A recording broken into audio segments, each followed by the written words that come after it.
All right, what's going on, fam? Welcome.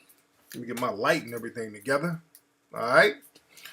I welcome ah, to another episode of the Tariq Elite Radio Show. We are live, broadcasting live from Los Angeles. It is Sunday night. Let me give me a little swiggy swig so I can spit some of this ism and some of the game, some of the hot fire with the family.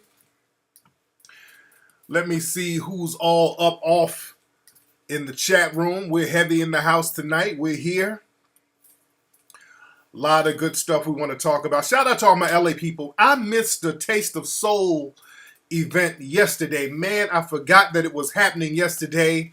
And I saw so many people that I knew. I was looking at their timelines on Twitter and Facebook and Instagram. And I'm like, I wanted to kick myself. I wanted to go down there. I totally forgot that it was happening. I forgot it was happening. I would have went, man. Looked like it was cracking out there, too. So I really hate I missed that, man. Where's my chat room? Let me see who's up in here. We got a lot of folks up in the house. We got a lot of folks up in here. Right, where's my chat room? All right, let me get a call while I'm looking for my chat room real quick. What's up? Who's calling? Hey, this is Big Twig out of Pomona, man.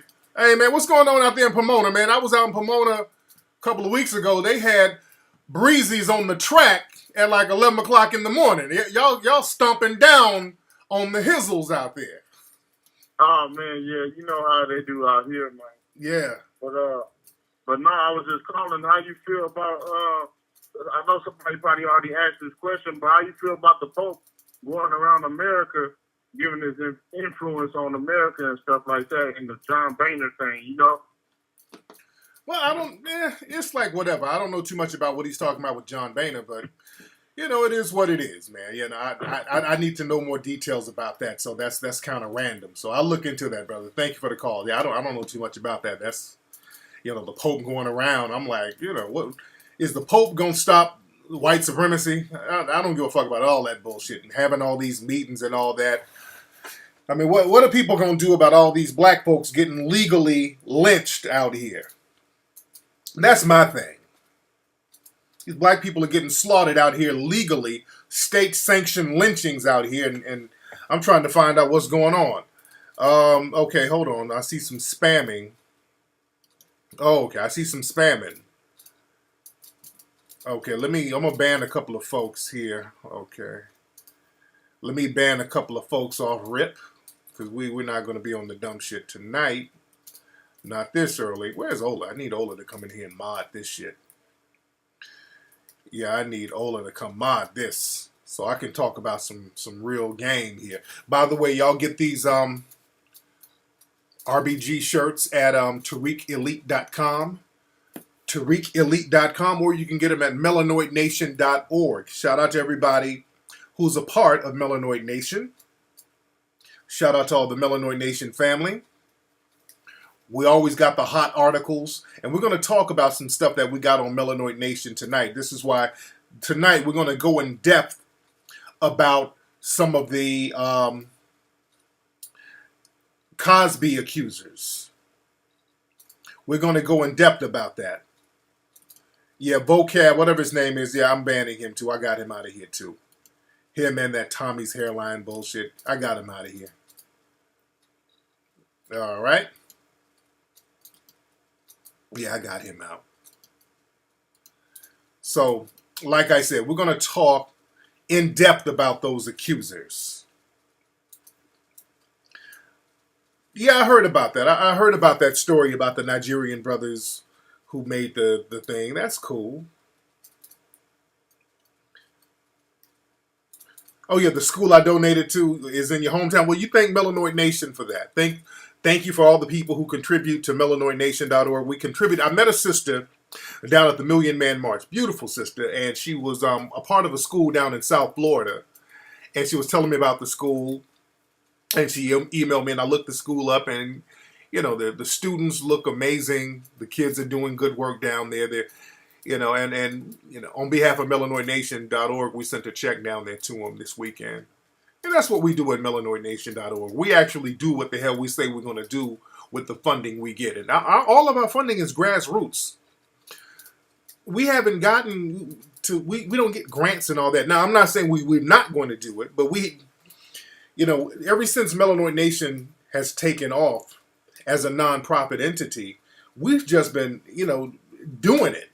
Because a lot of people, they'll get a nonprofit organization, and basically you're taking time trying to get grants, and you're writing grants and all that, and that takes up most of your time trying to get those grants from the government. And there's nothing wrong with that because we pay taxes, so we should be allocated certain funds for our nonprofit organizations. But a lot of people spend so much time doing that, nothing ever actually gets done.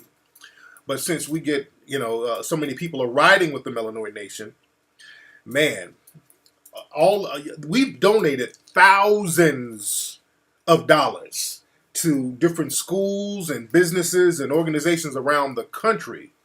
Thousands. And we haven't gotten one grant. All of our funding is grassroots from the people. That's all of our funding. And again, I'm not saying that we're not going to get grants and all that stuff. We just haven't. I keep forgetting. I'm like, okay, there are grants that we can get, right and all that stuff. But I'm so busy doing stuff. And that's when you are a doer, when you want to get stuff done, you can get stuff done. And I got a great team over at melanoidnation.org. So y'all, hey, if you want to make a difference and you want to see some shit happen, man, definitely get down with melanoidnation.org. And we bring the heat. Melanoidnation.org, man, that is the most thorough media, truthful media that's out right now. Shout out to the writers for Melanoid. My man Bryce, he's the senior editor. Man, we bring the heat. We give you the stuff that the mainstream media will not give you. That's why we're going to go in depth about these Cosby accusers. We're going to go in depth about these Cosby accusers. There's some stuff I want to discuss as far as that. Let me see who we got on the phone here. What's up? Who's calling? Hey. Hello? Hey, this is A-Rod from West LA, man. How you doing? I'm good. How you doing, eh? All right, man. I know I might be a little off topic of tonight's show, but I just want to bring your ear and get your thoughts on something I'm going through at work, man. Go ahead. I'm having a little battle with a wannabe black man wench and another chick who's just like pure slave. Oh, wow. Yeah, she's pure slave. I work at Section 8 out in L.A.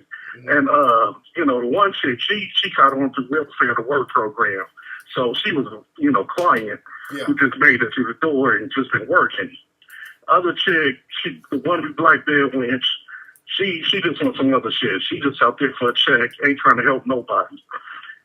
And, when I hear them talking, it just made me feel bad because I know the others they listen at, the other races. The Armenians, the Mexicans, all of them just, shaking their head at us. Right. And then so, now I'm kind of just going at it with them. They didn't turn on me because, everything's kind of told them. They was just getting loud like, just kill that shit. I had enough of it. Right. So now I'm in their crosshairs. Yeah, look, this is the thing, man. And this is especially with brothers. When you're at these jobs, always understand those bed wenches and mammies and coonettes at your job, they have been assigned by the white bosses, by the white supremacists at those jobs. They assign those people to keep tabs and keep every Negro, all the other black people in check on that job. You understand? The white supremacists, they're good at creating buffer Negroes, the little buffer class Negroes to do their little dirty work and all their bedwenching and cooning for them. So my thing is, dude, go to work. Don't engage in any kind of extracurricular activity with those people. Let them coon, let them bedwench. Focus on your job because they are going to, whatever you say that's radical, they're going to go snitch on you. They'll be the first. Right. And it's only, to be honest, it's only 4 brothers in the building. Yeah. And so, we already, I'm already battling as is. Exactly. Nigga, they got a file on you in human resources right now. Whenever you come to work and you ain't smiling, They write some shit down. They got notes on you, brother. It's for y'all. They keep Oh, yeah, tabs. trust me, I know, because I be telling laughing to the other dudes. I'm the new spook who sat by the door. Yeah. You know what I'm saying? Oh, yeah. I'm the spook who sat by the door in 2016. Yes, indeed. Yeah, so don't trip, man. Just go there, do your work. Just laugh all that extra gossipy other bullshit off. Don't even engage in it. Focus on your job. That's it. And then focus on getting your money until you can get the hell on out of there and get your own business. I always say that to black people working at these jobs or these plantations. Focus on getting your money stacked up so you can eventually bounce. You dig? Yeah, I dig, man. That's the top notch game. Thank you very much, man. I appreciate you. Thank you, brother. Yo, yeah, dude. Don't get caught up in that office politics shit and trying to save niggas at the office. No, those will be the main ones turning you in. When you start saying, hey, man, I don't feel like we getting paid enough, man. We should get a union going on. They'll go tell on your ass so fast. Those bedwenches and coons are the main ones who are the buffer between you and the white bosses. They will tell and snitch, and they have told and snitched. Let's just be clear. Everything y'all talk about, they go right back to them telling. Everything y'all talk about at them damn jobs with these black folks, like, hey, man, y'all need to chill out, man. Y'all need to stop acting funny style around these. They run right back to white daddy and tell on you. You dig? So black folks, we got to get a code, and that's the problem. Nobody wants to get a code within black society. Nobody wants to get a code. And then we see what's going on with everything. I posted up a picture on Twitter and Instagram of Donald Trump meeting with a bunch of black pastors. They had a private meeting. Who in the fuck are you talking about? Okay, mulatto thoughts. Dude, you keep mentioning somebody's name. I don't know who you're talking about. By the way, I'm going to be in Ohio. Remember, I'm doing a lecture in Toledo, Ohio. That's going to be on November 14th. I want to see everybody's face in the place. All you people in the Midwest, y'all need to come on through. Get tickets at TariqLive.com. TariqLive.com. All right?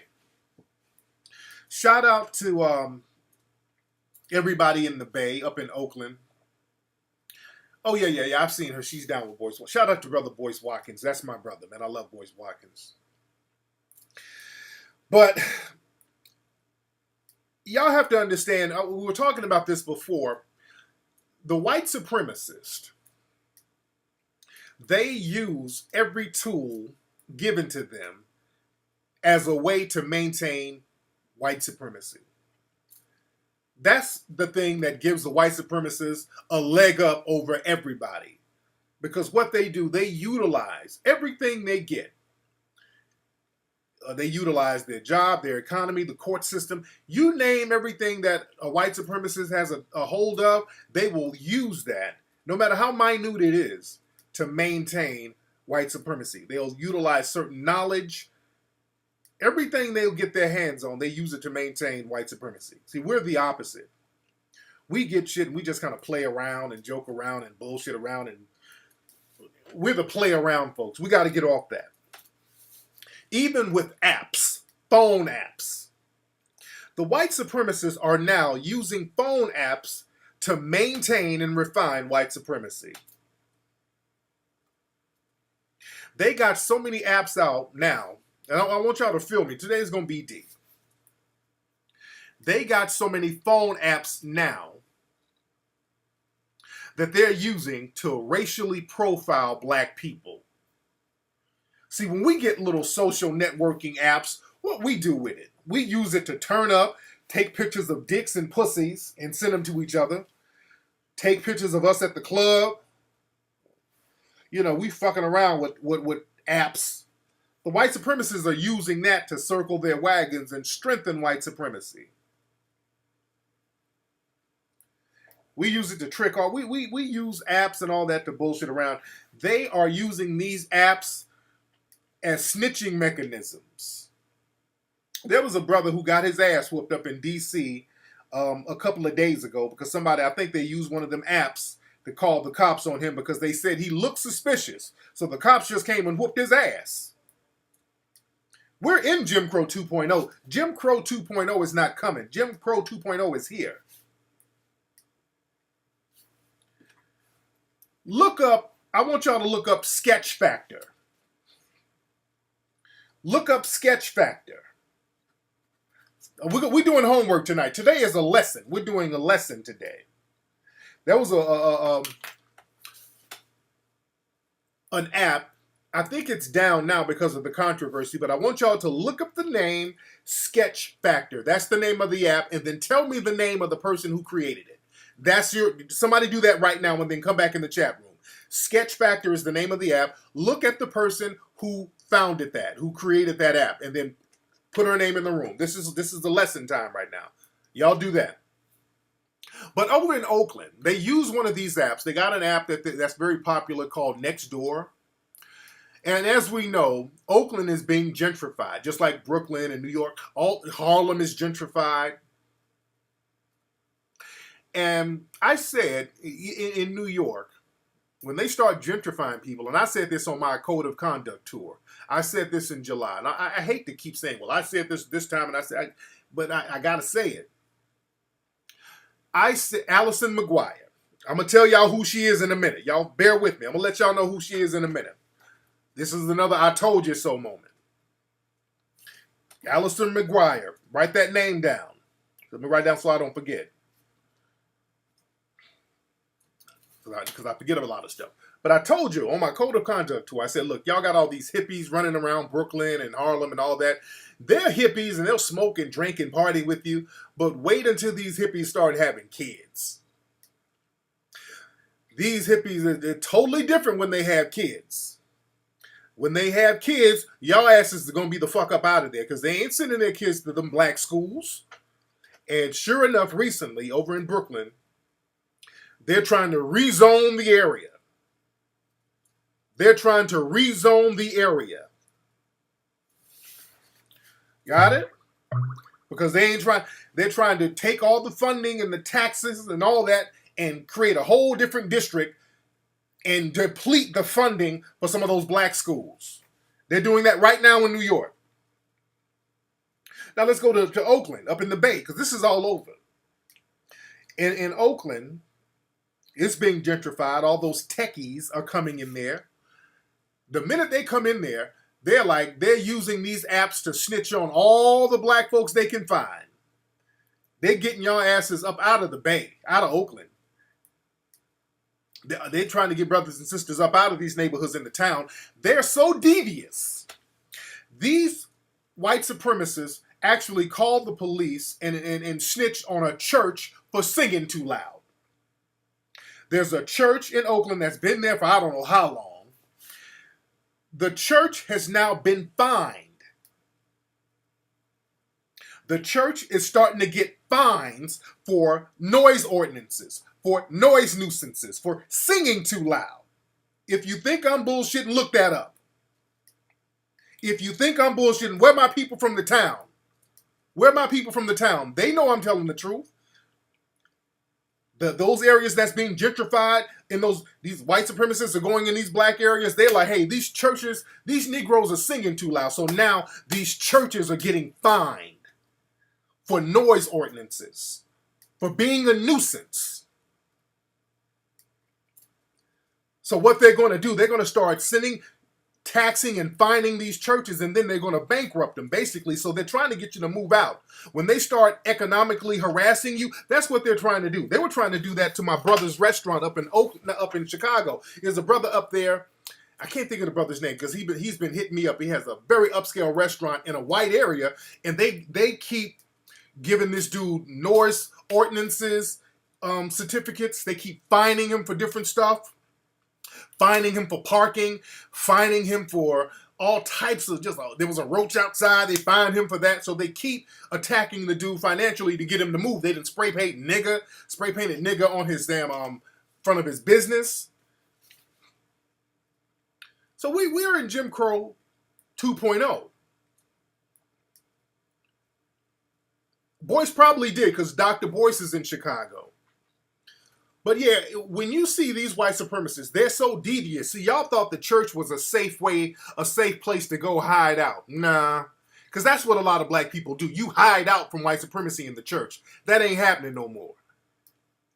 That ain't happening no more.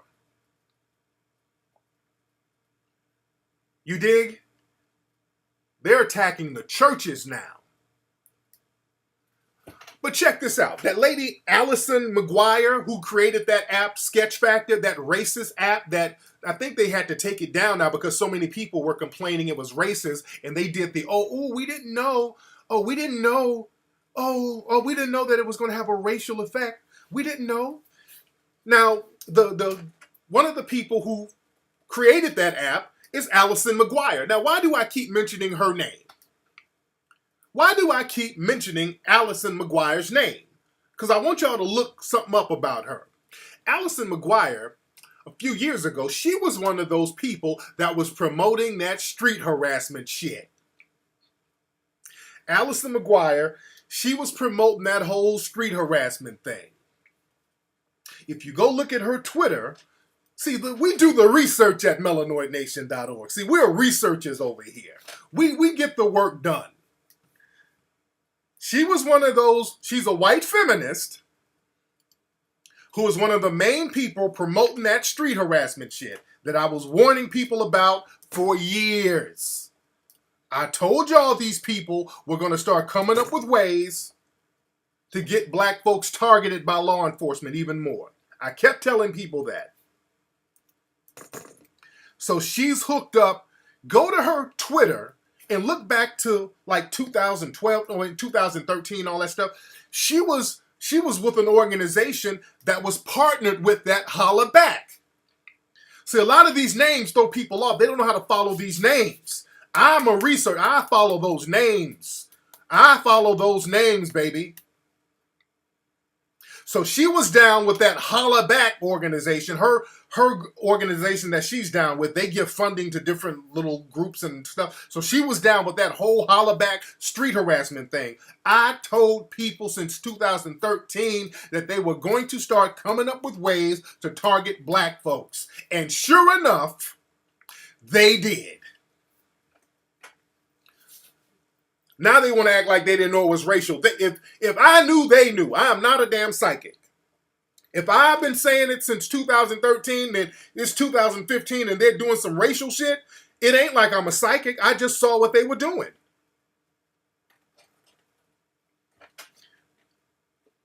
They were planning that all along. They were getting money and funding to do that all along. They've been planning on coming up with ways to gentrify these neighborhoods by targeting black folks. See, they know this is why we're getting targeted the way we're getting targeted. Because now the problem is they're trying to gentrify these neighborhoods by beating the shit out of us and killing us. But the flip side is they keep getting lawsuits. So even though they're getting away with killing a lot of us, the flip side is a lot of these cities are losing money. They are losing money, but if they can get some of these street harassment laws locked down, and they're trying to find out how to do it without fucking with the Constitution, they'll get it done. But we got to stop playing and stop bullshitting. We got to stop playing and stop bullshitting. And y'all remember, all those people, it was a whole bunch of people that was down with Ebony magazine, all those writers, a lot of those contributors to Ebony, they were assisting those suspected white supremacist females with coming up with these apps and coming up with the justification to target black folks. Always remember that. Always remember that. This is why Ebony right now is in the hot seat again. This is why Ebony and Shea Butter Twitter is in the hot seat again. Now people have shitted on Ebony because Ebony magazine this month, or in the month of November, they coming out with a cover story about Bill Cosby. Now, let me see if I can find the cover. Let me see if I can find the cover right now and put it up here. Hold on.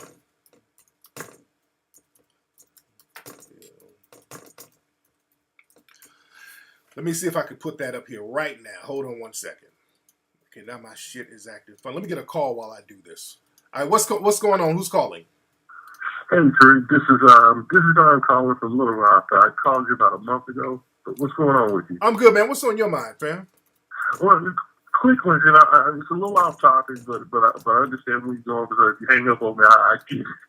But no, the question I had to ask you, it was about a few weeks ago. You had on your radio show, you had a group by the name of Tuxedo. Oh yeah, playing in the background. oh yeah. Now, my question was about soul music, and I read an article about a couple of years ago that was talking about the whitewashing of black music. Yeah. And I just wanted to know your take on it. Do you think that a lot of the white artists are kind of just throwing black people under the bus, or are certain levels of black people did we lose our consciousness to try to make pop music initially instead of just soul music and hoping it crossover?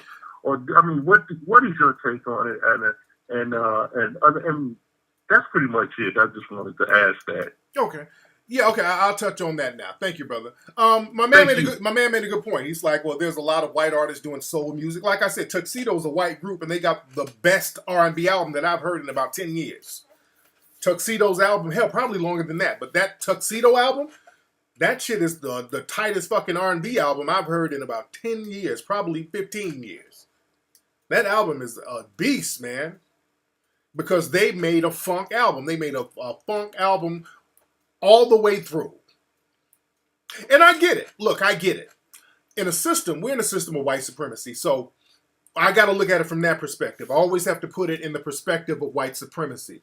Because, see, a white group, they can make an album that might not chart as big, but they can tour. And they have the wherewithal and the leeway and the studio time and the access to studio equipment and things of that nature to make an album that's more heartfelt. Whereas a black artist, we got limited funding, limited resources, limited studio time. So a black artist pretty much has to do something that's going to hit right away.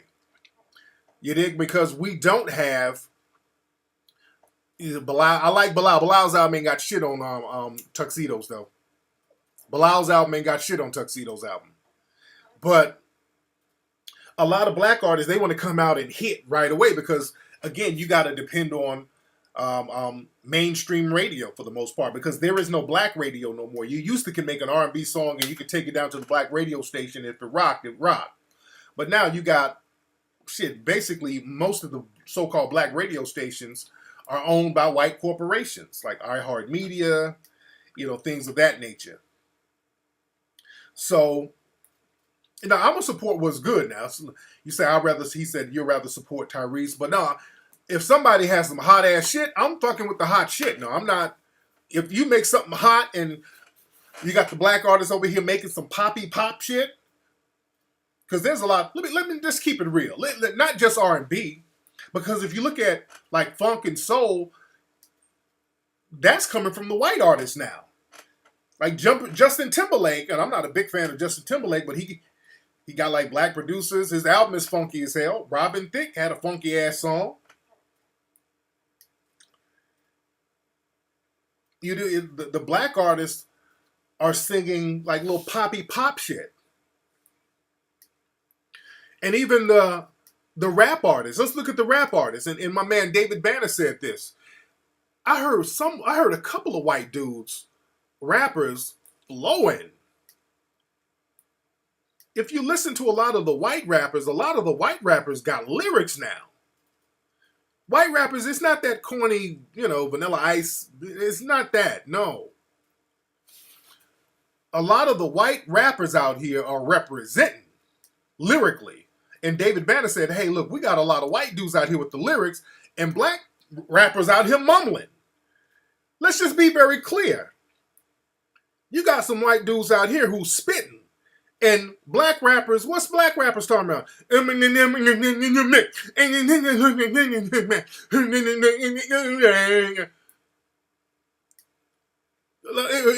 going to be honest, yeah, that Droog, your old Droog, he can flow. People thought he was Nas. But black rappers are out here mumbling now. That's the average song that we hear on the radio today.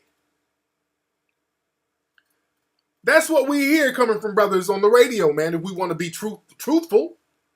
That's what we hear. Niggas mumbling, talking gibberish. You don't see a lot of black rappers really spitting that hot fire. When they had that cypher on BET, the ones who were spitting the hardest, who do y'all think spit the hardest on the whole cypher? Nigga, Redman, because Redman's been in the game for a minute. The older ones usually are the ones who spit hard. Kendrick Lamar is good. I love Kendrick. But that nigga Redman spit a freestyle on that damn cypher that was a beast. Or they'll get some battle rappers. See, that's the thing. When you see those ciphers, they'll get dudes who haven't sold a lot of records, but they get like battle rappers. You dig?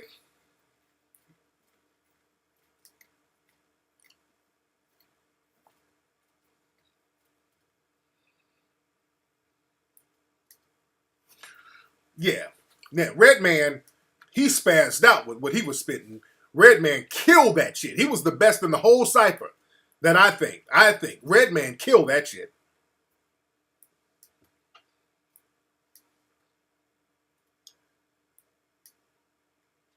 No, Redman is. Kendrick Lamar is the exception. Kendrick don't rap like that. That's why he's well respected. He's a well respected dude. He's in the same league as the Snoops and possibly in the same realm as like the J. Cole's and the Nas, people like that. He's in that respect level. He's on that respect. He got a respect level in the game. How many of the got that respect like that? How many of the rappers got respect like Kendrick, though? Kendrick's an anomaly, though. Just like J. Cole. I mean, there are exceptions. You know, you have exceptions, but for every Kendrick and for every J. Cole on the radio, you get a for every Kendrick and J. Cole, though. So it's far in between. My God. But like I was saying, I wanted to show, we're talking about Ebony. Let's go back to that. Let me go back to my initial point. We're talking about Ebony. Ebony magazine. I want y'all to feel me. The Ebony magazine came out with this cover right here.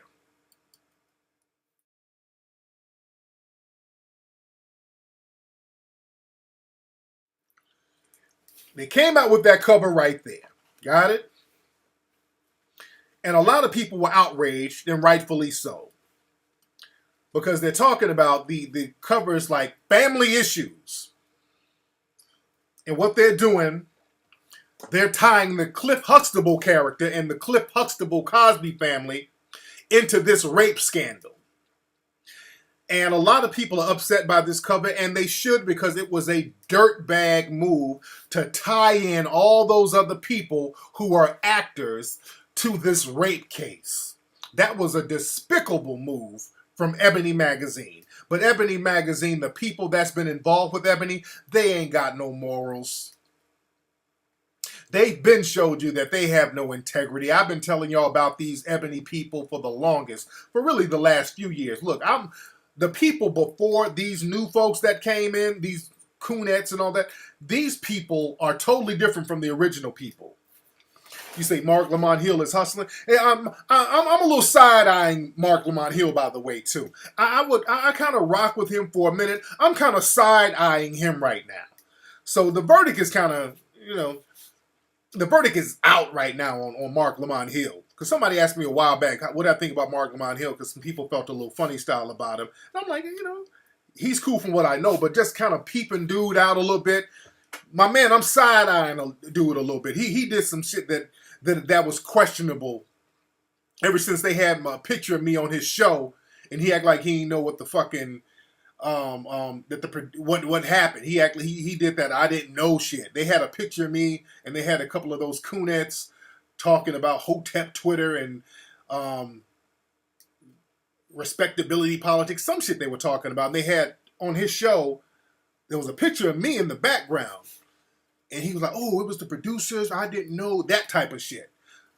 So, people been saying little slick shit about dude. I don't know. But yeah, he was backtracking a little bit. So I don't know what's up with dude. I'm kind of looking at him with the side eye. You dig? But I digress as far as that. But when we look at Ebony, and again, Ebony has a bunch of contributors who are pretend black feminists, and most of them start coming in at around 2011, right when they sold, or Ebony was bought out by the white corporation JP Morgan Chase. Ebony magazine is not black owned no more. They try to front like they're still black owned. They are not black owned. They got a deal that they didn't seal the details about. They're very secretive about the details of the deal, probably because they're embarrassed by it. I think they put out a press release saying that the family of Ebony still owns a majority stake, but that can be what, 49% or 51%, or it could be they own stock, a majority of stock, or whatever. But we know JP Morgan Chase is really running the show. Let's just be clear.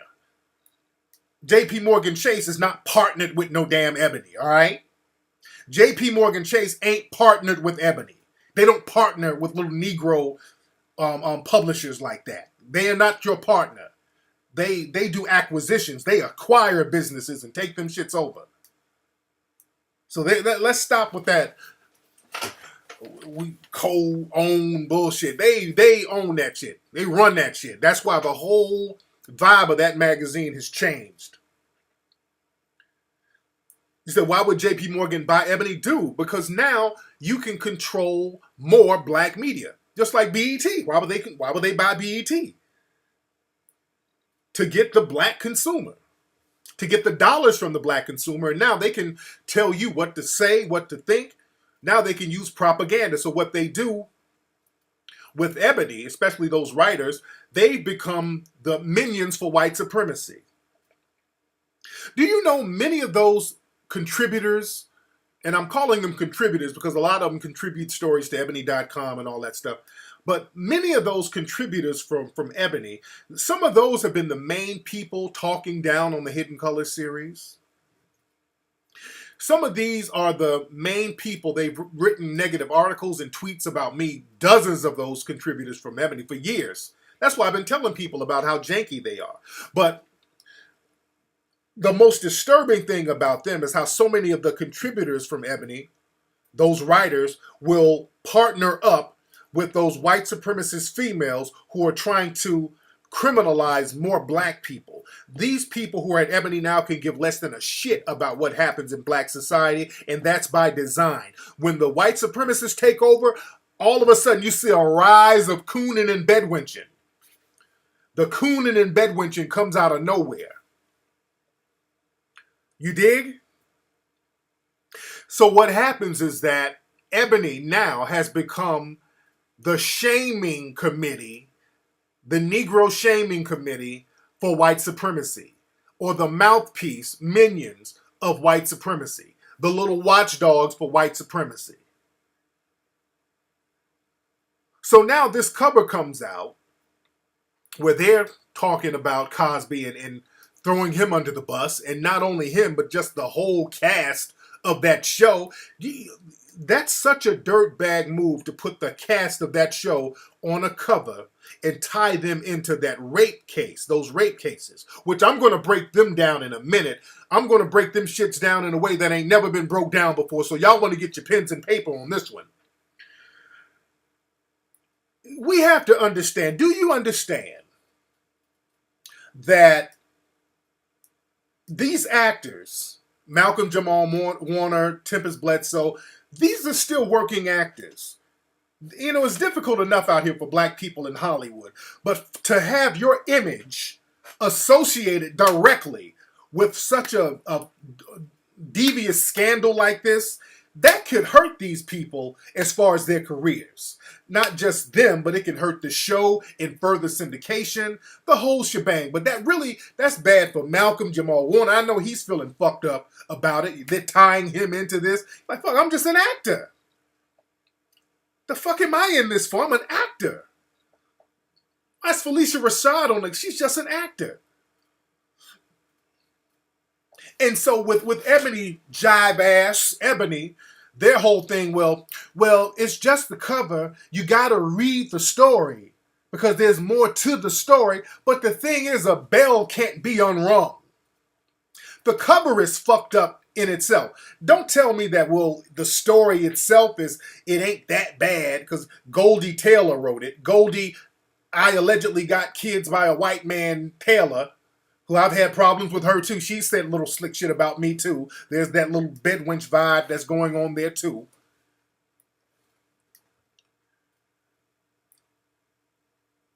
But the thing is, don't put out a fucked up cover and then talk about how the story ain't really that bad. That's like throwing a bunch of bees at me. The bees sting the shit out of me, and then you say, oh, don't trip. They make real good honey. Well, shit, the bees done stung me the fuck up. Damn the honey, I'm already stung up. And that's the thing with that cover. You done stung everybody and fucked up everybody with the cover. Now y'all want to say how the story ain't that bad. The damage has been done. And they got this whole Negro shaming committee, those pretend black feminists, which is very interesting, that they are riding so hard, kind of protecting most of the accusers of Bill Cosby. Most of these are white women. Let's be very clear. Most of these are white women. The ones who are more vehement about the cases, most of these are white women. And it's interesting that these Negro bedwench pretend black feminists are riding so hard for these white females who claim that they were raped by Cosby. When black women get raped, where are all these white feminists? All these white so-called accusers that y'all riding for, how come they don't ride for you like that? And this thing also, when people question what's the deal with this, what's the deal with some of these women, you notice they got a shaming committee who will say, hey, why are you asking questions? Are you a rape apologist? Then they'll try to shame you into not asking questions about these women making the accusations. Then they'll say some shit like, well, hell, it's 55 women. 55 women wouldn't lie now, would they? Yes, they would if there's some money involved. Hell, 1,000 people will lie if there's money involved. Yes, the hell they would lie if there's money involved. So let me say this to you, black folks, because the thing is with us, and I want y'all to get your pens and paper. School is in session tonight. Because the thing is, they know that a lot of us don't do research. They know that a lot of black folks do not do research. A lot of black folks don't like reading. I know I hate to say it. A lot of us don't like reading and researching. We'll take what white mommy and white daddy tells us. We'll take whatever they say to us, whatever they say, we believe it without questioning it. And the minute you question it, you don't want to be shamed.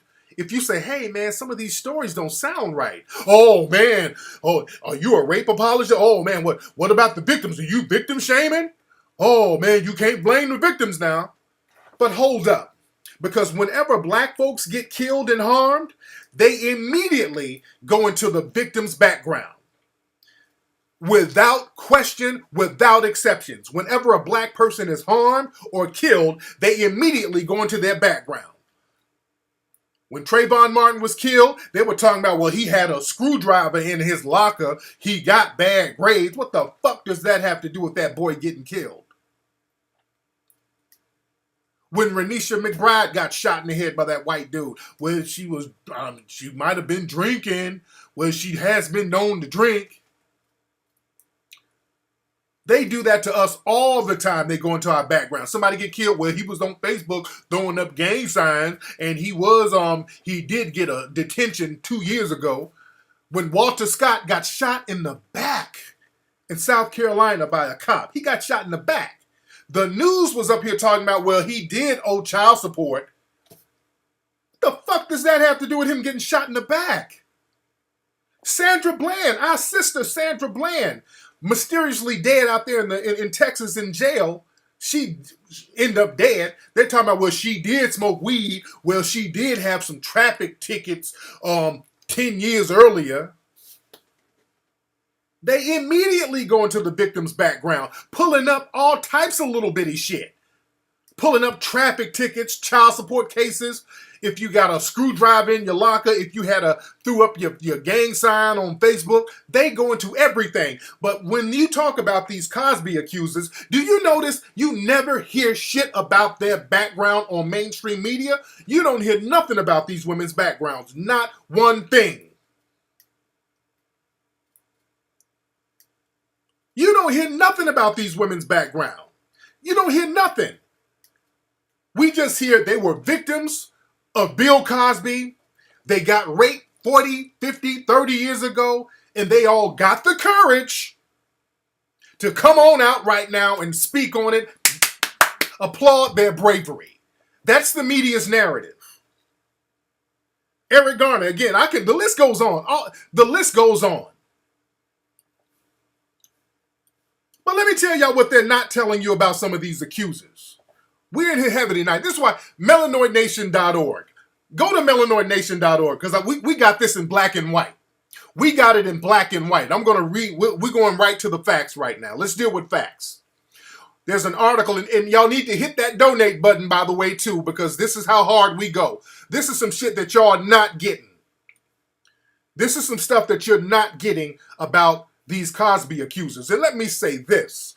Anybody who has been raped, you deserve justice. Let's be very clear. You deserve justice because if somebody like Cosby drug you, that's some foul shit. All right, let's be very clear. But the thing is, don't minimize rape by tying in people who are basically trying to extort money. Don't minimize rape because what you do by bringing in people who didn't really get raped, people who are just trying to scam money, that minimizes the significance and the severity of rape. So that's an injustice and a disservice to women who've seriously been assaulted before. But when we look at the background of some of the Cosby accusers, how come the media is not telling you the whole story about some of these women? All they keep telling you is more women have come forward. More women have come forward. Now let's break down some of these women. And let's look at some of the stuff that they're saying, and let's look at how plausible the story, because you got every right to question some of this shit. You got every right to question some of this shit. And understand this, most of these women are represented by Gloria Allred. They're represented by, most of them are represented, or many of them, because let me be very clear, because I don't know if some of these lawyers are watching now. I'm going to be very clear with what I'm saying. Many of these people are represented by one law firm. And basically the law firm is like, okay, look, Gloria Allred has already said, we want $100 million. They didn't put a price tag on it. Yeah, Bill Cosby, we say that he raped these women, and we want him to give us $100 million for the victims. So basically, they're just going to start piling on different names without any kind of vetting process. You notice there's no vetting process. They're not qualifying anybody. Literally, anybody can walk off the street and say, hey, Bill Cosby raped me 50 years ago. Anybody. There's no screening process at all. And that's really by design. Because if they start giving names and specific dates, then they can be disproven, which has happened already. Let me break down some of these names. I give you about, we're going to be here for a minute. I give you about 15 different people, about 10, 15 different people. One lady, her name is Linda Joy Traits. Now, she said that Cosby tried to drug and assault her over 40 years ago. And I'm giving y'all most of these ones are most of the white women, because that's what it all boils down to. We white and we say so. So I'm giving you most of these people are the white women. The black women, they just put a couple of tokens in there so that it won't seem so racist. But here's one again. This lady, Linda Joy Traits, she said Cosby tried to drug her almost 40 years ago. But the thing is with her, this woman has a long criminal history. This woman has been lying and frauding people for years. She just got out of prison in 2012 for trafficking drugs.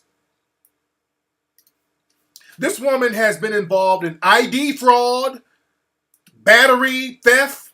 So you got a lifelong criminal that we ain't supposed to question. Let me give you some more of these people. I mean, the list goes on. And I'm not going to even give some of the people, some of the women, basically their claim is, well, I was at an event and Bill Cosby came up and touched my right breast. That's the rape right there. There's one lady who literally said that. She said that 40 years ago, Bill Cosby was at an event and he touched her titty. That's one of the people that's in the whole thing. So I'm telling y'all, some of these stories sound moronic. Tamara Green is another one. Tamara Green, she filed a defamation suit against Cosby saying that he ruined her good name and reputation by stating that she was lying about the sexual assault against him. Now, this woman, who was a lawyer out here in California, she got disbarred because her ass stole some money. She failed to disburse a settlement. Let me say it that way, allegedly. I'll say allegedly, just in case they'll try to come back on my ass. But she allegedly scammed $20,000 from one of her clients. And then another $1,000 from another client, allegedly. I'm saying allegedly, but it's pretty well documented. Let's go to another one. Shalane Lasha. I think that's her name. Shalane Lasha.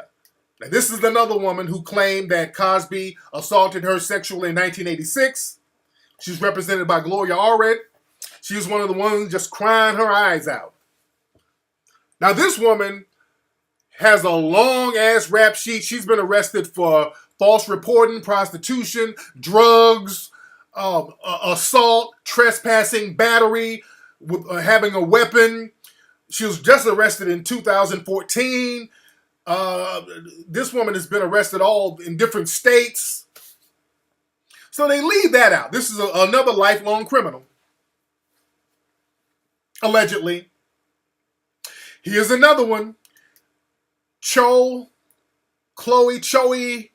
Goins. I don't know how to pronounce that name. Chloe.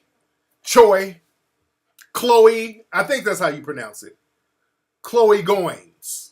This is the little blonde chick. Now this chick, she's an exotic dancer right now. She said Cosby assaulted her at the Playboy Mansion in 2008. All right? Now, Radar Online, they reported that this woman, she got busted in Vegas for hoeing. She got a hoe charge. Ain't nothing wrong with that. But this woman, she's been in the game. She has a criminal history. The thing is, she gave a specific date. That's a no-no with these cases. That's within the statutes of limitations. But the thing is, she gave a specific date, which is the problem. With these cases, you got to be very clear. You got to toe the line because the minute you give a specific date, you can immediately be discredited. That's why a lot of these women don't give specific dates. That's why they don't give specific dates. So she gave a date of August 9th, 2008. She said she was at the Playboy Mansion and Bill Cosby was licking her feet, jacking off or some stupid shit. But the problem with that is they produced evidence, Cosby's lawyers, showing that they were, Cosby wasn't even in LA at the time. He was in New York. They got flight records, phone records, hotel records to show that she's lying. They leave that out of the media too. They're leaving that out of the media too. Okay, hold on. I'm going to ban somebody. I wish Ola was here so I can just spit and not worry about having to ban people. It's Chloe. Okay, that's the name. Chloe. I always get those names mixed up. Those suburban white girl names are real hard to pronounce. They say those ghetto names are hard to pronounce. Those Chloes and Fabians, Fabriana, those names, those are hard too. Now another one. Janice Dickerson. She's another accuser. Do I really need to break Janice Dickinson down? Janice Dickinson. Janice, drug user Dickinson. Well, where do I start with Janice Dickinson? Where the fuck do I start with Janice Dickinson? And let's just be real.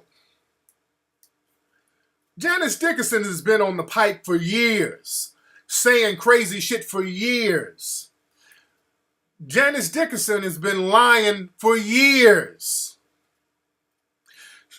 But some of y'all don't know, Janice Dickinson lied on Sylvester Stallone. She used to date Sylvester Stallone. She lied on him, saying that he gave her steroids or some shit. Also, even Sylvester said this woman is a liar. She's a pathological liar. Y'all remember when Omarosa called her a crackhead? They were on some surreal life show on VH1. Omarosa said, this bitch is a crackhead. So, Janice Dickinson is a known liar. She lied on Sylvester Stallone. She even lied and said she was having this baby. The baby turned out to be some other dude's baby. That's why Sylvester Stallone dumped her. Janice Dickinson used to go around saying that she was the world's first supermodel. Remember that? She was the world's first supermodel, and she said that she created the term supermodel in 1979. That's a damn lie, because in the 60s, they called Twiggy a supermodel. There were 3 or 4 other models in the 70s that were called supermodels before her, including Beverly Johnson. In 1977, Jet Magazine called Beverly Johnson a supermodel. So there were many supermodels and the name supermodel before her. So that Janice Dickinson is just... And also with Janice, even her own book, she wrote a book talking about Cosby. I think the book came out in 2002. She said in her own book that, she met Cosby and Cosby brushed her off because she wouldn't have sex with him. Now that the money is coming through, she said, oh, you know what? I just remembered. Forget about what I wrote in my book that was published. Cosby did rape me. I did have sex with him. He didn't brush me off like I said in my own book. He did drug and rape me. So we're not supposed to question that dude.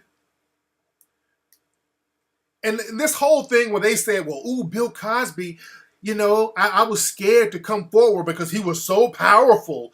Bill Cosby was like a god. That's one of the biggest lies these people keep telling. Bill Cosby ain't powerful. Bill Cosby is not and has never been powerful. Bill Cosby is just another rich black man who's isolated. He's another isolated, rich black man. He ain't powerful. Powerful to do what? Hell, Obama ain't really powerful. He can't even say anything or do anything for black people. If you're a rich, isolated black person, you're powerless. That's why all of these random white people coming out with allegations against him, they're being believed over him. If he was so powerful, how come you're believing people who are drug addicts? You're believing white drug addicts over Bill Cosby. So what power are you talking about? Bill Cosby ain't never been powerful. Power, you have to have a system to be powerful. A system to be powerful. Cosby, he wanted to buy NBC. They're like, no, nigga, you can't. That showed how powerful he was. Not powerful. Let's go through some more names, family. Let's go through some more names. Louisa Moritz. Louisa Moritz. Now, that's another one. Now, she said that Cosby sexually assaulted her during an appearance on The Tonight Show because she's an actress. She was an actress back in the 60s and 70s. She said that Cosby sexually assaulted her backstage in the dressing room on the set of The Tonight Show that they appeared on together. She said that they were in the room and I think Bill Cosby put his dick in her face or some shit like that. I ain't trying to laugh, but just their details are just off the chain. But what happened was people did some research on the episode she was talking about because she made a mistake and gave a specific date. She's another one who made the mistake of giving a specific date. And once you do that, you can be disproved. But when you say that you were raped at an unspecified date, it's kind of hard to prove or disprove that. So this woman gave a specific date, and they found out that she wasn't even on that show on the date she claimed. So how did he rape you and you weren't even scheduled to be on that show? And when they asked her that, I think I forgot what year it was, and she started backpedaling, which is called lying. And we got all this stuff very well documented on melanoidnation.org.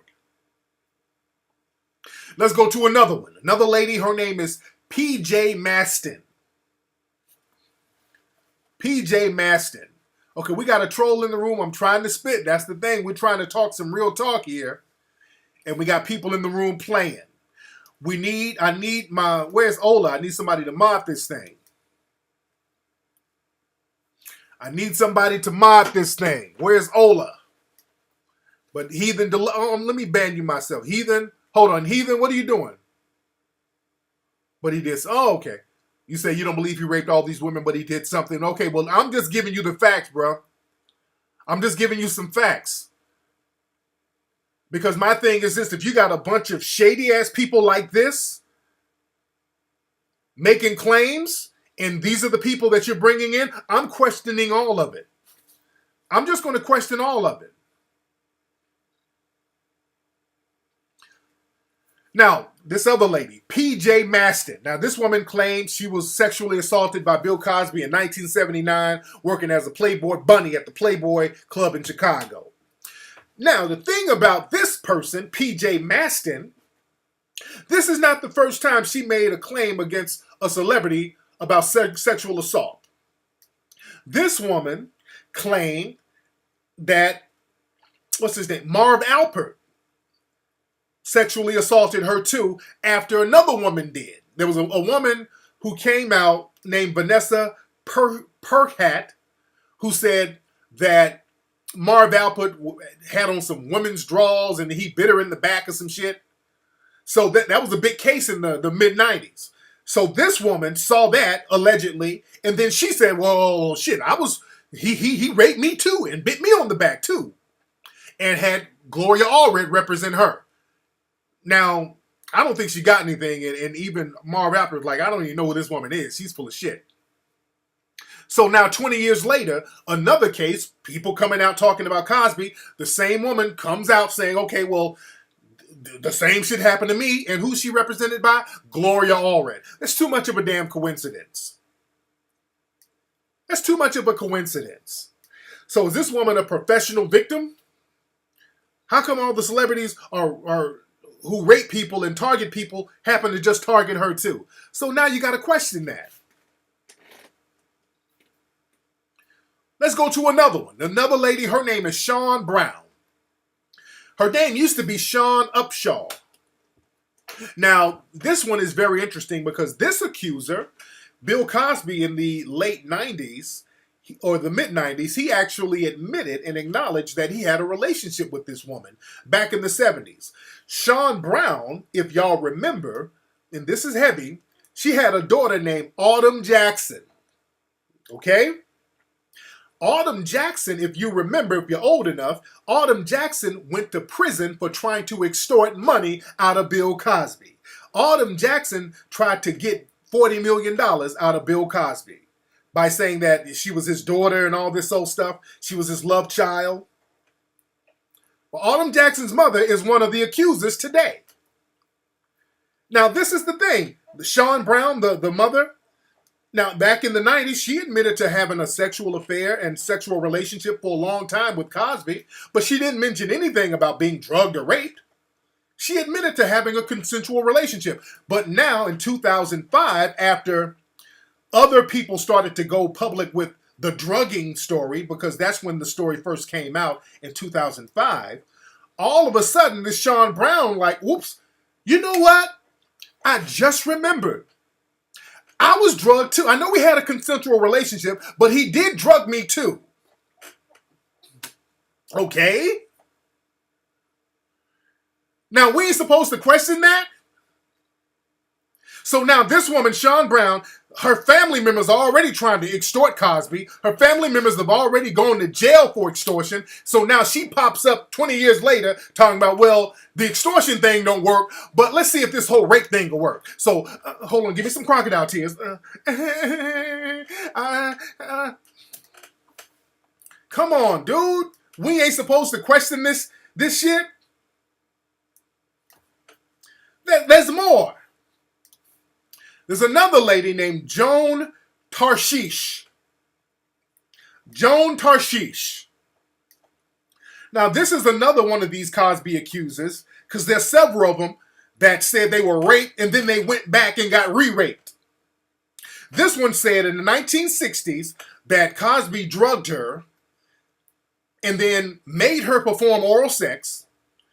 And then after that, on another date, she hooked back up with Cosby after she got drugged and forced to give dome.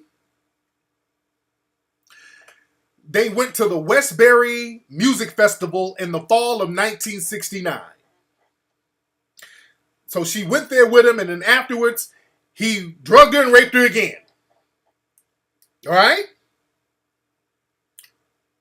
Now, first of all, this whole rape and re-rape and all that don't make no sense.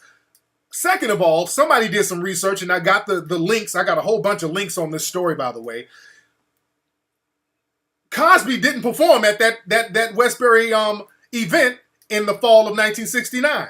It's documented that he didn't even perform there. So that's one discrepancy right there. And there's other discrepancy. There's so many different discrepancies with her timeline. And also the media leaves out that this woman has had a history of not only alcohol, but mental illnesses, where this woman has delusions that she has contacted aliens. There's a video of her talking about she see aliens and she talked to God through a light bulb or some shit. This woman actually said this, that she has mental delusions, but they leave that out. You dig? Let's go to another one. I'm telling you, all of this stuff, if I know this shit, the mainstream media knows this stuff. If I know this, you don't think they know all this shit? Her name, let me give y'all her name again. Her name is Joan Tarshish. I want y'all to look up all of these names and all the information I'm giving. I got so many links and documents proving what I'm saying. Joan, her last name, Tarshis.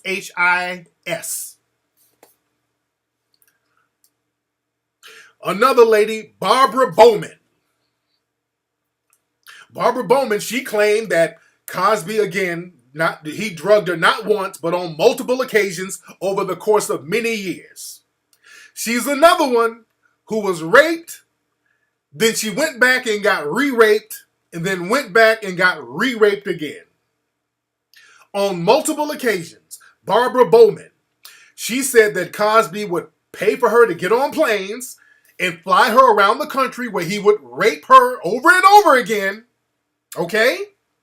And when people say, okay, what's up with all these, if you're getting raped, why you keep going back? Her response is basically she was brainwashed by Cosby. That's her response. Cosby brainwashed her into having her come back to him and keep getting raped.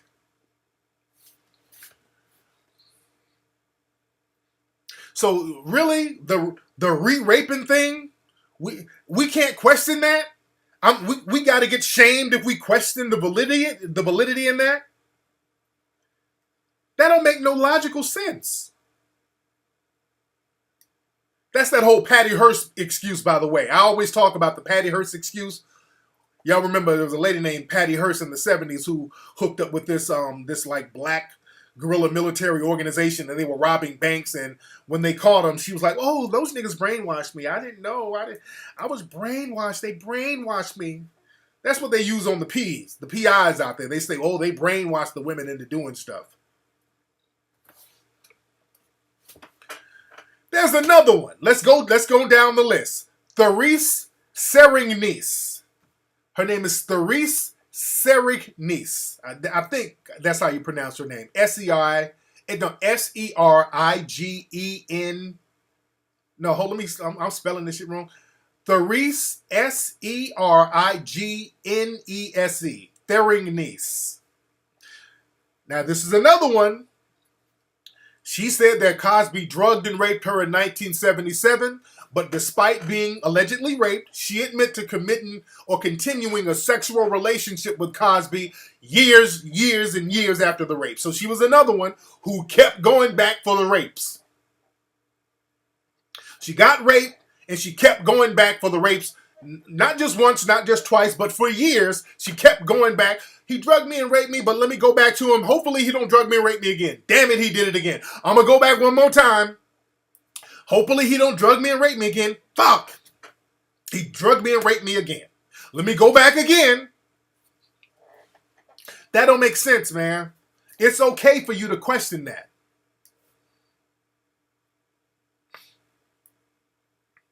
It's okay to question that. There's another lady, Beth Ferrier. I think that's his name. She claimed that Cosby raped her, drugged her, and raped her in the 80s. No, it was in the mid-80s.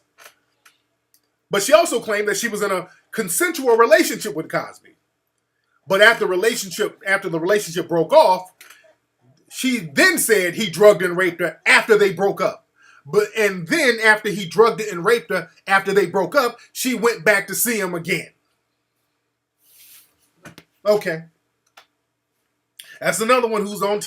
She sits up there with Gloria Allred with those crocodile tears just going in. So the story is on melanoidnation.org. It's on melanoidnation.org.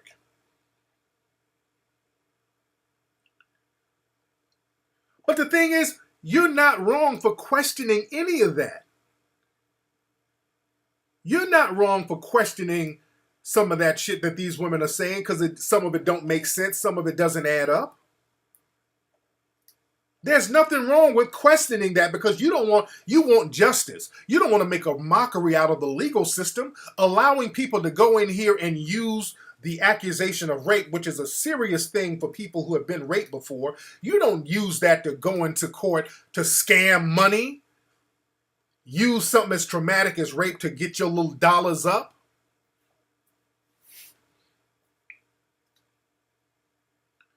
So you should question that because this makes a mockery out of the legal system where you can just make any kind of baseless claim. And also the media. This shows the bias in the media and the racism in the media because the media, when it comes to us, they go into our background. If we jaywalked, if we didn't pay a traffic ticket, if we are convicted or claiming that we're victims of any kind of crime, especially rape, they go into our backgrounds. Y'all remember when that black sister accused those Duke Lacrosse people of rape? They dug all up in her background. They dug into her background so heavy and she didn't get shit. Nobody sympathized with her. No feminist organization sided with her. They dismissed her ass so fast, and I think she ended up going to jail for some shit.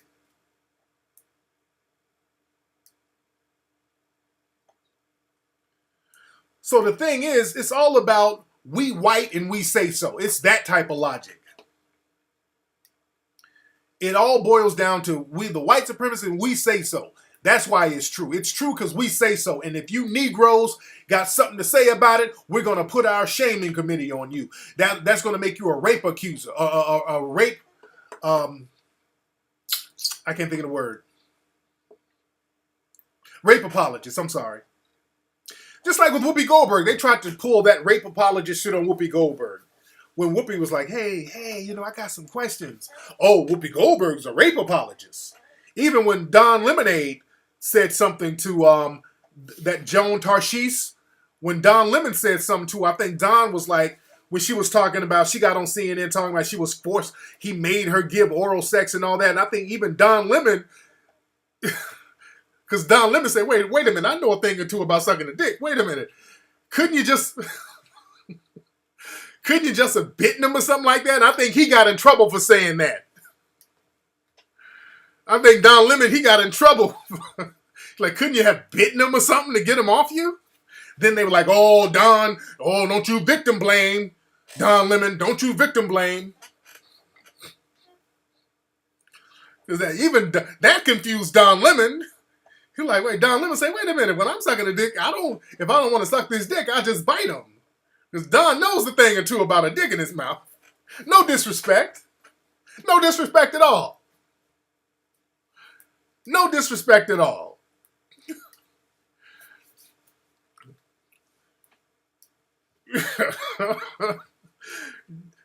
Don was like, you should have bit down. That's what I do. I'm messing with you, Don Lemonade. I know Don Lemonade is looking. I'm just fucking with you. These are just jokes. Just jokes, because I don't want CNN to try to sue me for slander. Man.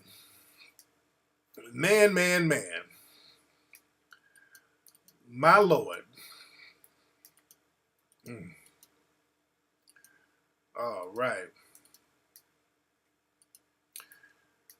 But again, it's okay to question some of this stuff. Let me put the links up. Okay, we can allow links. But yeah, let me allow links. Yeah, I know we got a troll in here. It's cool in the gang. Let me see who's on the phone. What's up? Who's calling? Hello? Yo, what's up, man? Who's this? This Jay. Is this Tariq? Yeah, Jay, where you calling from? East St. Louis, Illinois. There you go. What's on your mind, man? Oh man, let me tell you, I'm live streaming your show. Let me turn that down. I'm live streaming your show, and I just wanted to give you a couple of heads up on the situation we in. Number one, we have a situation in East St. Louis where East St. Louis, Illinois. You follow me? Brother, you're going to have to get to the point, bro. You slowing the show down a little bit, sir. Yeah, let me get to the point. East St. Louis, Illinois, not St. Louis. It's across the Mississippi River. I'm 5 minutes away from the arch. I'm right next to St. Louis, but 5 minutes away. And St. Louis is, I'm wondering why hasn't anyone taken Eric Holder? I want to talk about Eric Holder. He gave us the blueprint for racism, to identify racism, when he came up with the Ferguson report. And that was the real deal. Brother, okay, brother. Get out of here, you damn nigga! Email me what the fuck you trying to say. I don't have time to sit up and let you try to flesh out what you're trying to say, brother. No disrespect. You just can't call and slow the show down. Brother, you done smoked a blunt. I don't have time like that, brother. You slowing the show down. I don't know where he was going. I'm like, get to the point. He started talking about some shit about Eric Holder. No. Y'all can't slow the show down. Whatever you got to say, email me with that, brother. Shit. It was taking too long to get to the point, brother. No disrespect. You can't slow the show down like that. You can't slow the show down like that, brother. And that the black folks, we got this thing where we slow shit down because a lot of us, we want to be heard. We don't get a chance to be heard. So the minute we get heard, we get an audience. We want to take our time and just kind of draw it out. That's the thing. We take our time and we just kind of drag shit out, man. We can't get down like that, man. You got to get to the point. You want to drag... My man started talking about Eric Holder. I don't know where you were going with that, brother. Email me that and flesh that shit out and give it to me in bite sizes, man. Whew. All right, let's see who else we got. What's up? Who's calling? Hi, this is Jimmy J. Cool out of Houston, Texas, man. Hey, Jimmy J. How you doing, man? What's going on? I'm doing good, man. Are you familiar with the emperors and the kings of Ethiopia? I was just trying to figure out, are you very familiar with that? Are you familiar with the history over there? Oh, yeah, definitely. I'm familiar with King Menelik the second. Oh, yeah, all those guys. Oh, yeah. Yeah, I was just trying to, are you familiar with King Theodore out there? And the information, the history on him? Well, we talk about a lot of stuff in the upcoming Hidden Colors 4 about Ethiopia. So just stay tuned for that, and you'll get some good information because we do talk about the history of Ethiopia and some of those emperors and why Ethiopia was never conquered or colonized, by the way. So there's a lot of stuff we're going to talk about as far as that. But thanks for the call. All right. Yes, indeed. Let's see who else we got here. What's up? Who's calling? Hey, what's up, Flex? What's up, man? Who is this? Man, this is Bo from West Palm Beach, Florida, man. What's going on, Bo from West Palm Beach? How you doing, man? I'm just chilling, man. Listen, I have a lot of people asking me, like, how should black people act? And my studies, man, so I just want to give a point of study to all the scholars out there, man, everybody who be on that. Man, study elephants, man. If you see how the African elephants interact with each other, man, how they love each other, man. If they see bones of another elephant, they'll stand around the bones and mourn together. Or if it's a sick one, they all stick around for days and don't eat. But then when the lion or anybody come up, man, they about that action at the same time, man. I think black people should, when they get a little free time, man, study elephants, man. They give us, let's notice their family dynamics and how they move with each other. I just want to throw that out there. Bo. What'd you smoke tonight, man? Bo, this nigga, Bo, did you smoke a blunt and watch Animal Planet tonight, bro? No, this nigga man. sat up here. This nigga sat up here and watched Animal Planet high on a blunt. This nigga's up here. Nigga, we gotta be like these motherfucking elephants, nigga. Don't do it. Nigga. These elephants got nigga. These elephants got shit. These elephants got shit on lock, nigga. You know what? That elephant's trunk look like my dick, nigga. Nigga, my dick is about big as that elephant trunk, nigga. Bo, put the blunt down, Bo. All right, me, bro. All right, Bo. Your name should be Blow, because you've been blowing blunts, nigga. Fuck out of here. Goodbye. What are y'all smoking tonight? Nigga calling up talking about we should be like the elephants. This nigga done fucking smoked a damn J watching National Geographic. And he wants to share his damn hallucinogen thoughts. He wants to share his high thoughts with us. That nigga, you know when niggas get high and think every little thing is deep? Niggas get high, see some shit on TV and make it deeper than what it is? Nigga, you see that camel? You know, nigga, life is like that camel, my nigga. All you gotta do is get over that motherfucking hump. You got it made, man. Camels is the key. Camels is the key, nigga. That's high nigga talk. God damn. What are y'all niggas smoking tonight, man? What? It's the middle of the month. I forgot. In the middle of the month, was this the 18th? Okay. Because the good weed don't come to the first. So y'all smoking that bullshit weed tonight. And that bullshit weed got y'all shit all off.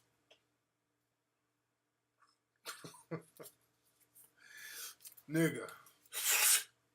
When I grow up, nigga, I'm going to start raising a bunch of fucking ostriches. Nigga. I'm going to be the only nigga living in Houston who got ostriches in the hood. And I'm going to charge $5 for the kids to ride the ostriches, nigga. I'm all about thinking about doing my business, man. I'm all about group economics, like Tariq say, nigga. Ain't nobody in Houston got ostrich riding in the hood, nigga. Fuck. Damn, man, what are y'all smoking tonight? I can't deal with this shit. I'm scared to get another call. I don't know what y'all smoking tonight, man. Let me get another call. Shit. Hey, man, what's up, man? Hello? Who is this? Hey, this is Shantae from Chicago. What's going on? Your name is Shantae? Yeah, Shantae, as in the Shantae came to Oh, okay. Okay, I'm like, I hope it ain't like Roxanne Shantae. All right, so Nah, it's unisex though. But yeah, I want to ask a relationship question. Is that cool? Go ahead, brother. Oh yeah, man. I've been right now, like in my life, like I've been focused on work and stuff. But what I want to ask is that I'm kind of, trying to get back at the game. But it ain't like, it's not like how it used to be. Basically, I'm kind of going through a little bit of a dry spell right now. Okay. And like it got to a point where like when I'm like I be getting a lot of chills and stuff, but it's like for some reason I be getting like real anxious and stuff, and I just like bail out instead of like going through. And I don't know what's up, man. This is some subconscious. I'm gonna give you. What can I do to help get rid of this social anxiety problem? Sound like it's some subconscious shit that's going on with you right now. What you doing? What are you doing as far as your work? What kind of money you bringing in? Are you where you need to be as far as getting your money together and all that? Right now I'm still getting to get on my feet. I'm still kind of young, like in my early 20s, yo. Right, that's what it is. A lot of it is coming from your economic situation because a lot of times when guys tell me their game is off, I can usually trace it back to some type of economic stagnation that's going on with them, where their money ain't where it needs to be. Because a lot of times we place our value, rightfully so, on the kind of paper we stack.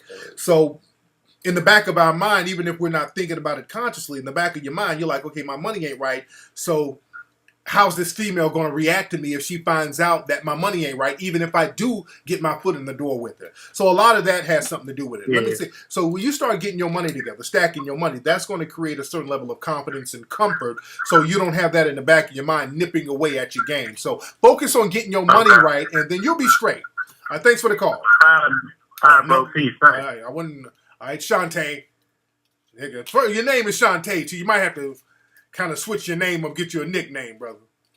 Because Shantae, niggas like that with like those unisex names, usually those niggas are real hard in the streets because they got to overcompensate for having a unisex name. So it's always a nigga that then went to jail for 10 years with a name like Betty. And Shantae, he out there in the hood. This is probably Shantae right here. Do my thing. For y'all. What do you think about this? What do you think about this?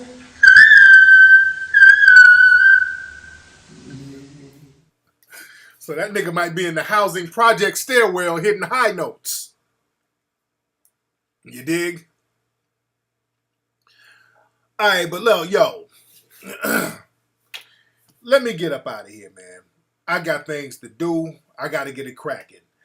Hey, but go to melanoidnation.org if y'all want to get information on that story I just ran, that I just talked about. Join me in Toledo, Ohio. I'll be in Toledo, Ohio, November 14th. Get tickets at TariqLive.com. Y'all go to TariqElite.com. Get these fly shirts. I don't know if we got them in black anymore because these things are big sellers. I know we got them in the gold color. So get the shirts at TariqElite.com. You dig? Shout out. Who's in Cape Town? What's up, brother? You in Cape Town? Shout out to Cape Town. I'm going to be in Cape Town, South Africa in a few weeks. Email me, my South African brothers and sisters. Email me if you're in Cape Town so we can link up out there. My email is info@TariqElite.com. Info@TariqElite.com. All right? Let me get up out of here, y'all. I'm out.